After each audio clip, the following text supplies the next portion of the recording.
500 flower হলে star পাই যাব। নমস্কাৰ, স্বাগতম জনাইছো মোৰ ইউটিউব চেনেললে দীপ্তি চেতিয়া ফেচবুক। আৰু প্ৰতিদিনে মই এটা ভিডিঅ' দি আছো, আপোনালোকে চাইছেই নিশ্চয়।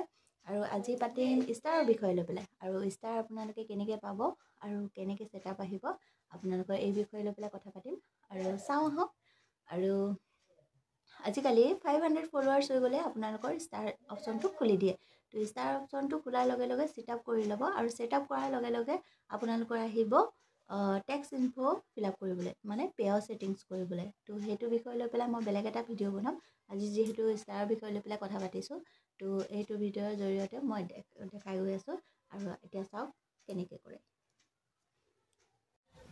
প্ৰথমতে আপোনাৰ প্ৰফাইলটোলৈ যাব। প্ৰফাইলটোত গৈ পেলাই ডাস্কবৰ্ডত যাব। ডাস্কবৰ্ডত যোৱাৰ লগে লগে আপোনাৰ ষ্টাৰ অপশ্যনটো দেখা পাব। সেইটো লক হৈ আছে যিহেতু 500 ফলোৱাৰ্ছ হোৱা নাই। আৰু এই তিনিটা বস্তু দেখিছে নহয় ওপৰৰ, সেইকেইটা বস্তু আপোনালোকে নিজে পঢ়ি ল'ব, কিয়নো গোটেইখিনি পঢ়া সম্ভৱেই নহয়। সেইকাৰণে আপোনালোকৰ যিহেতু স্ক্ৰীণত ওলাবই, যিহেতু পঢ়িব জানেই সকলোৱে, তো সেইখিনি পঢ়ি লৈ পেলাই তলপিনে আপোনাৰ যদি 500 হৈ যায় তাত দেখা থাকিব ছাবমিট বুলি। কিন্তু ইয়াত 500 নোহোৱাৰ কাৰণে আই এম ইণ্টাৰেষ্টেড বুলি লিখা আছে।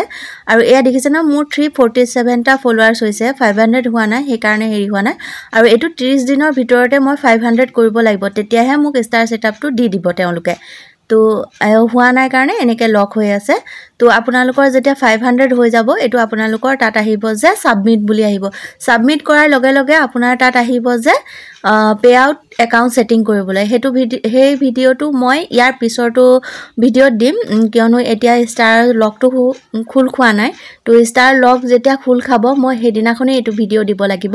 আৰু মোৰ প্ৰায় আৰু কেইটামান ফ্ৰেণ্ড হ'লেই 500 হৈ যাব, তেতিয়া মই আপোনালোকক লাইভ ভিডিঅ'টো বনাই পেলাই দেখাব পাৰিম।